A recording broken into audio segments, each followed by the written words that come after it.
Hoje você vai entender por que a emoção que mais te paralisa é exatamente a que mais tem a te ensinar. Por que o medo que você evita não desaparece, ele cresce. E por que o que você enfrenta perde o poder sobre você. Meu caro ouvinte, isso tem um nome. E Jung passou a vida inteira mapeando o que essa emoção esconde. Você já acordou às 3 da manhã com um peso no peito que não conseguia nomear? O coração disparando sem motivo aparente, uma ansiedade que não tem endereço. Ou o outro extremo.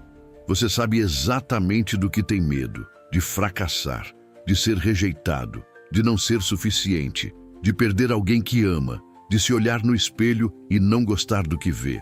E esse medo, nomeado ou não, governa escolhas que você nem percebe que está fazendo. O medo é a emoção mais antiga da espécie humana. Ele existe porque funcionou. Por milhões de anos o medo nos manteve vivos. Nos afastou de predadores, de lugares perigosos, de situações que ameaçavam a sobrevivência. O problema é que o sistema nervoso que desenvolvemos para fugir de leões na savana é o mesmo que usamos hoje para enfrentar uma apresentação no trabalho, uma conversa difícil ou o simples ato de ser visto de verdade por outra pessoa. Meu caro ouvinte, Jung viu no medo algo que poucos terapeutas da sua época estavam dispostos a ver. Ele viu que o medo não é apenas uma reação de sobrevivência. O medo é uma mensagem do inconsciente, uma seta apontando para algo que ainda não foi integrado. Para uma parte de você que ainda não foi vista, aceita ou compreendida. Bem-vindo ao Reflexos da Consciência. Bem-vindo à jornada das emoções. Hoje mergulhamos no medo, não para eliminá-lo, não para superá-lo de forma forçada, para finalmente entendê-lo.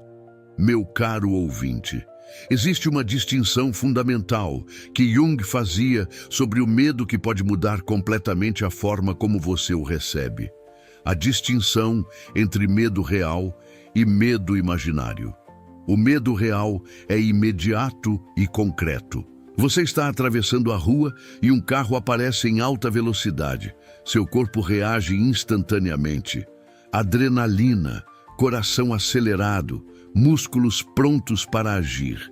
Esse medo salva vidas. Ele é preciso, proporcional e temporário. Quando o perigo passa, o medo passa. O medo imaginário é diferente. Ele não responde a um perigo real e presente. Ele responde a uma ameaça construída pela mente. Uma apresentação que ainda não aconteceu. Uma conversa que você está adiando há semanas. Um relacionamento que pode terminar. Uma oportunidade que pode não dar certo. O medo imaginário vive no futuro. E o futuro não existe ainda. Mas o sofrimento que ele causa é completamente real agora. Jung observou que a maioria dos medos que nos paralisam na vida adulta são medos imaginários, alimentados pela sombra. São medos construídos a partir de experiências passadas, traumas não processados, crenças internalizadas na infância e partes de nós mesmos que nunca encontraram espaço para existir. Meu caro ouvinte, a sombra e o medo têm uma relação íntima e poderosa. Lembra que na jornada da sombra falamos sobre tudo que reprimimos, tudo que não coube na persona que apresentamos ao mundo? Pois é exatamente lá que os maiores medos se escondem. O medo de ser rejeitado, muitas vezes, esconde a crença de que você não é amável. E essa crença foi construída em algum momento da infância, quando você precisou de amor e não recebeu da forma que precisava. O medo de fracassar, muitas vezes, esconde a convicção de que seu valor como pessoa está diretamente ligado ao seu desempenho. Que se você errar, você não é apenas alguém que errou, você é um fracasso. O medo de ser visto de verdade, muitas vezes, esconde a vergonha de partes de si mesmo que você ainda não aceitou. A sombra que você nega ao mundo é exatamente o que você mais teme que o mundo descubra. E aqui está o insight mais transformador de Jung sobre o medo. O que você teme em outra pessoa, geralmente, é o que você teme em si mesmo. O julgamento que você antecipa dos outros é frequentemente o julgamento que você faz de si mesmo, em silêncio. Meu caro ouvinte, existe outro aspecto do medo que Jung explorou profundamente e que raramente é discutido. O medo do bem. O medo de crescer. O medo de ser feliz. O medo de ter o que deseja. Parece absurdo. Por que alguém teria medo do bem? Mas Jung via isso constantemente. Pessoas que chegavam perto de algo bom, um relacionamento saudável, uma oportunidade profissional, uma versão mais inteira de si mesmas, e de alguma forma encontravam uma forma de destruir ou fugir. O que estava por trás? A sombra, a parte que acredita que não merece. A parte que foi ensinada que a felicidade é perigosa, que o sucesso atrai inveja, que ser visto de verdade significa ser ferido. O medo do bem é um dos trabalhos mais sutis e mais importantes da individuação. Como o medo se manifesta na vida cotidiana, ele raramente aparece como medo direto. Ele aparece como procrastinação, como perfeccionismo que nunca está pronto para mostrar o trabalho, como relacionamentos que você sabota antes que a outra pessoa possa te rejeitar, como doenças físicas que surgem antes de eventos importantes, como raiva que, na verdade, é medo disfarçado de agressividade. Meu caro ouvinte, Jung propunha que o caminho não é eliminar o medo, é dialogar com ele. É perguntar o que ele está guardando, o que está protegendo, o que está tentando te dizer.